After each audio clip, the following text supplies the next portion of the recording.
घर की सड़क पर कुछ निशान, जैसे कोई गीली मिट्टी से चलकर गया हो और अपने पैरों के निशान छोड़ गया हो।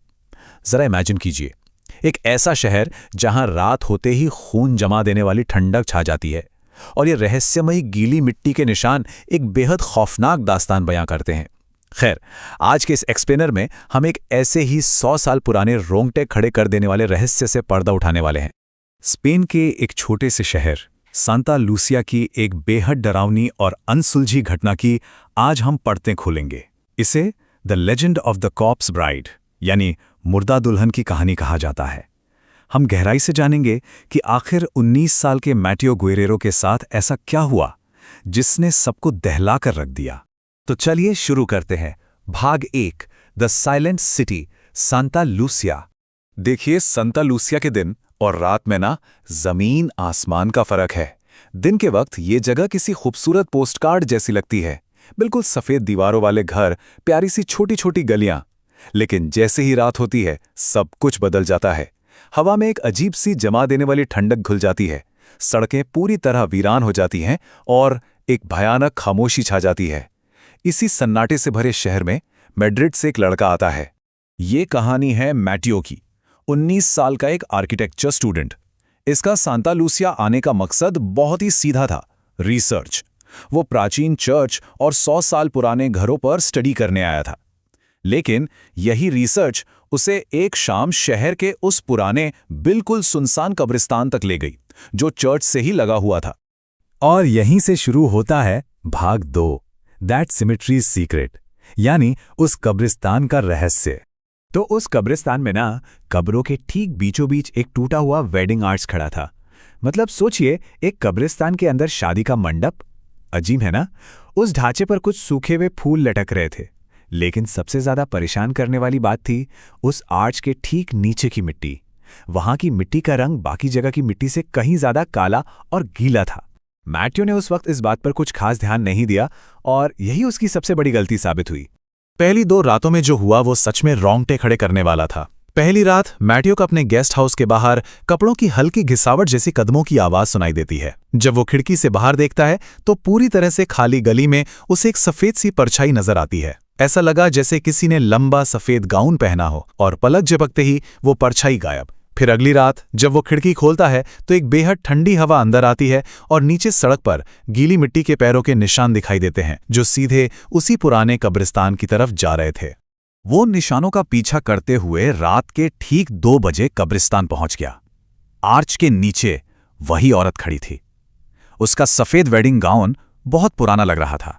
जब वो पलटी तो उसका चेहरा एकदम सफेद था, आंखें ऐसी भयानक जैसे किसी बुरी आत्मा का साया हो, और चेहरे पर जमे हुए खून के निशान थे, मानो वो सालों पहले खून के आंसू रोई हो। और सबसे खौफनाक बात बताऊं, उसके पैर जमीन को छू ही नहीं रहे थे, वो हवा में तैर रही थी और फिर अचानक गायब हो गई। अब आते हैं भाग 3 पर, the corps brides painful story, उस मुर्दा दुल्हन का दर्दनाक अतीत। असल में ये कहानी 1889 से शुरू होती है। इसाबेला और हावियर की शादी का जश्न चल रहा था। मंडप उसी कब्रिस्तान के पास बना था। लेकिन शादी से कुछ घंटे पहले ही दूल्हा हावियर किसी और के साथ भाग गया। बेचारी इसाबेला अपने वेडिंग गाउन में पूरी रात उस जमा गिरने वाली ठंड में मंडप के नीचे उसका इंतजार करती रही। सुबह होने तक गहरे सदमे और ठंड की वजह से उसकी मौत हो गई, और फिर उसे उसी आर्च के नीचे दफना दिया गया। तब से लेकर आज तक वो डेड ब्राइड वहीं इंतजार कर रही है।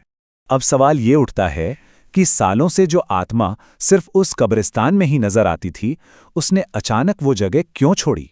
वो खास तौर पर मैटियो के पीछे उसके गेस्ट हाउस तक क्यों आ गई? चर्च के पादरी ने जो खुलासा किया वो सच में डरा देने वाला था। उन्होंने कहा उसने सूखे फूल उठा लिए थे। उसे लगता है कि उसका दूल्हा वापस आ गया है। मतलब जब मैटियो पहली बार कब्रिस्तान गया था तो वो अनजाने में अपने साथ उस वेडिंग आर्च से कुछ सूखे फूल ले आया था। बस एक मासूम सी गलती और उस भटकती हुई आत्मा को एक गलत संकेत मिल गया। और अब भाग 4, मैटियोज लास्ट नाइट, मैटियो की आखिरी रात।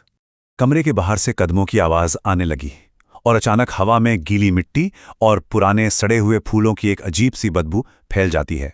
मैटियो को अपने बंद दरवाजे के नीचे से एक परछाई खड़ी नजर आती है। दरवाजे का हैंडल बिल्कुल धीरे धीरे अपने आप नीचे की तरफ घूमने लगता है, टेंशन एकदम पीक पर थी।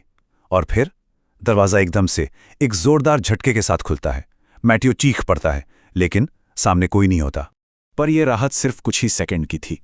जैसे ही मैट्यू की नज़र कमरे की खिड़की पर जाती है, वो वहीं मौजूद होती है। खिड़की के ठीक बाहर वो मुर्दा दुल्हन अपने उसी सफ़ेद गाउन में खड़ी अपनी भयानक मरी हुई आंखों से सीधे मैट्यू को घूर रही थी। ये पल सच में किसी की भी जान निकाल दे। अगले दिन जब मैट्यू ने पादरी को यह सब बताया तो पादरी ने उसे एकदम कड़ी चेतावनी दी, तुरंत शहर छोड़ दो, वरना वो कभी तुम्हारा पीछा नहीं छोड़ेगी। इस चेतावनी की गंभीरता को सुनकर मैट्यू की रूह कांप गई। उसने तय किया कि वो उसी दिन तुरंत अपना सामान पैक करेगा और वहां से भाग जाएगा। लेकिन जब वो पैकिंग करने के लिए वापस अपने गेस्ट हाउस पहुंचा तो उसने अपने घर के दरवाजे की चौखट पर बिल्कुल वैसे ही गीली मिट्टी के निशानों की एक कतार बनी हुई देखी। इसका सीधा सा मतलब था वो आत्मा बाहर नहीं थी, वो घर के अंदर दाखिल हो चुकी थी। मैट्यू पागलों की तरह अपना सामान पैक करने लगा। तभी खिड़की के बाहर का नज़ारा बदलने लगा। आसमान का रंग अचानक से गहरा काला पड़ गया, मानो दिन में ही भयानक रात हो गई हो। हालात बहुत तेजी से बिगड़ने लगे। पूरे घर की लाइटें टिमटिमाई और एकदम से सब कुछ बुझ गया। खूब अंधेरा, तेज बारिश शुरू हो गई और बाहर जोरों की बिजली कड़कने लगी। बाहर से केयरटेकर दौड़कर आ रहा था और उसने सुना अंदर से मैट्यू बहुत ही खौफनाक तरीके से चीख रहा था। केयरटेकर ने खिड़की से जो देखा ना, वो दिल दहलाने वाला था। जब बिजली चमकी तो उसने देखा कि वो भयानक दुल्हन कमरे के ठीक अंदर मैट्यू के बिल्कुल सामने खड़ी थी। केयरटेकर भागकर कमरे तक पहुंचा, लेकिन तब तक बहुत देर हो चुकी थी। मैट्यू वहां से गायब हो चुका था। कमरे में सिर्फ सन्नाटा था। कुछ घंटों बाद मैट्यू की लाश मिली। वो उसी कब्रिस्तान में, उसी पुराने वेडिंग आर्च के नीचे, उसी काली और गीली मिट्टी में दबी हुई पाई गई। वो मुर्दा दुल्हन उसे हमेशा के लिए अपने साथ ले जा चुकी थी। क्या इसाबेला की भटकती आत्मा ने मैट्यू को ही अपना दूल्हा मान लिया और अपना सालों का इंतजार खत्म कर लिया? या फिर क्या वो आज भी उस आर्च के नीचे खड़ी अंधेरे और ठंड में किसी और का इंतजार कर रही है? इस रोंगटे खड़े कर देने वाले एक्सप्लेनर में आज के लिए बस इतना ही।